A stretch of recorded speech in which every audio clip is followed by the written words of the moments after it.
Alright guys, so we're going to learn how to build a platform today. Platforms are used in many different applications in theater, from basic stage structures to elevated levels.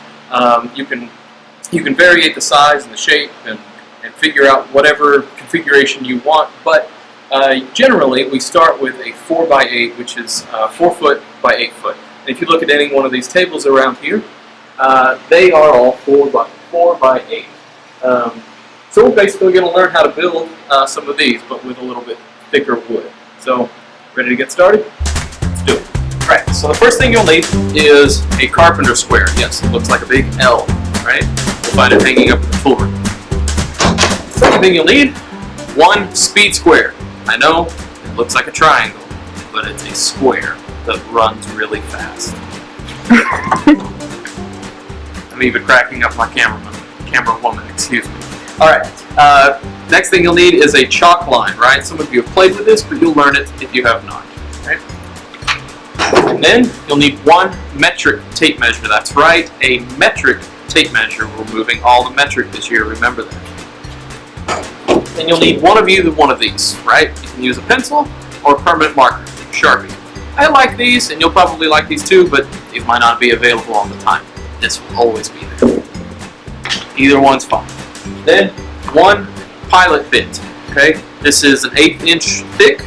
It's actually the diameter of a screw, okay? So you should be able to hide the screw right behind it. Then you'll need one drive and one star bit to go with it. If you're all familiar with these, you should know this. Then, you'll need a bucket of wood glue. And the wood glue should have a paintbrush in it and have a sealable lid, right? Then you'll need 20 of these 3-inch screws and 30 of these 2.5-inch screws. Okay.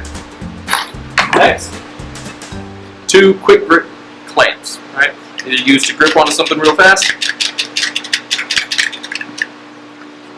1.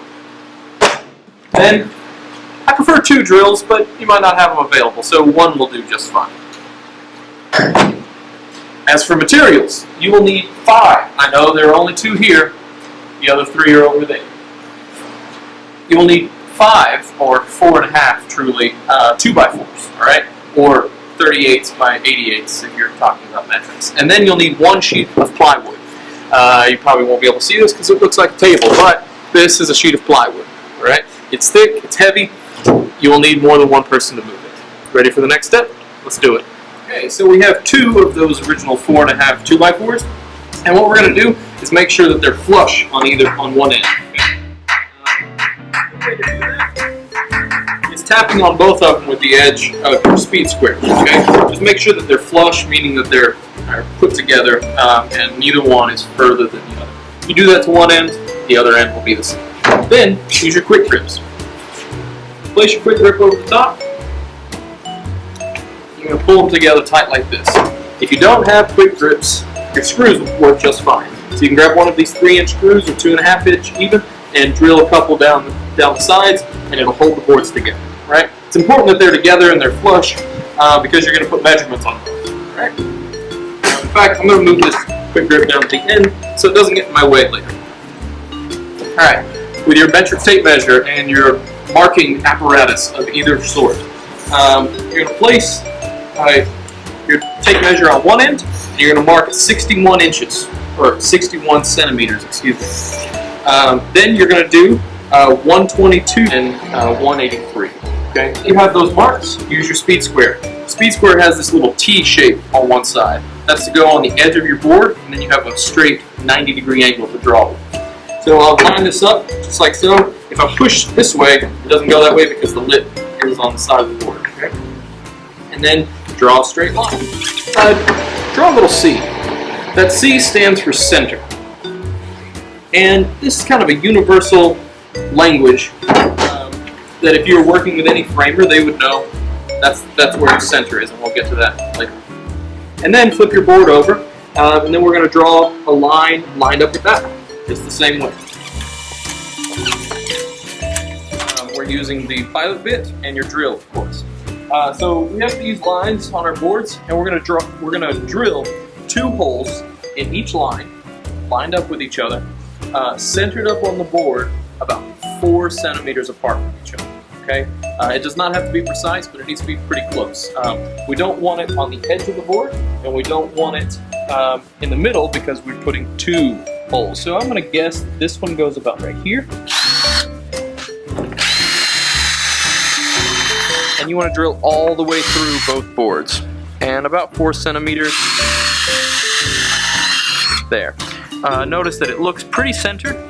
Neither one of them is on the edge, and they're a good space apart. All right, let's do that to the rest of them. Next step is to cut our runners, which are the pieces that go horizontally across the short side plywood. Right.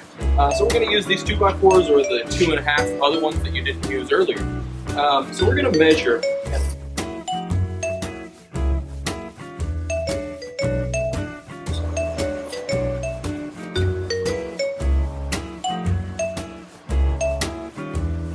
If you do that, use your speed square again, and draw a straight line, all right?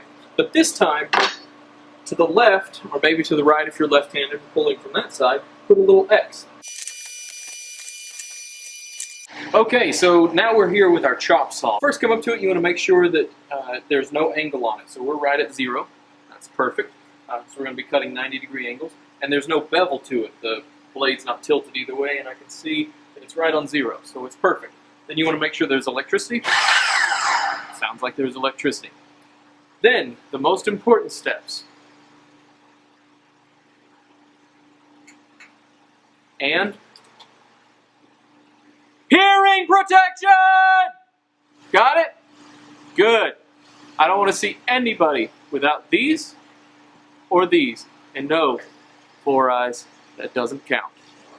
Remember the X that we put next to the line? Here it is. The X marks the piece of wood that we're going to chunk out or going to go on the scrap pile, right? So here's my X and here's my X. This piece of the wood and this piece of the wood we want to keep. So it turns out that the blade has a thickness to it, and this blade is about 2 millimeters. So that means that the nerf, or the waste of wood, is 2 millimeters thick. If you center your blade on your line, your board will come out 1 millimeter short. So the best way to do this is line up your blade just to the side of your line. I'm going to line it up just to the side on the trash side. Even more important than cutting it directly where you want to cut it is making sure that your fingers, your clothes, and any other part of your body is free from the blade. No matter which saw you're working with, you want to make sure that that blade is not going to come in contact with your body, correct? On this saw, yellow means red. Do not put your fingers in there or there will be red blood spilled everywhere.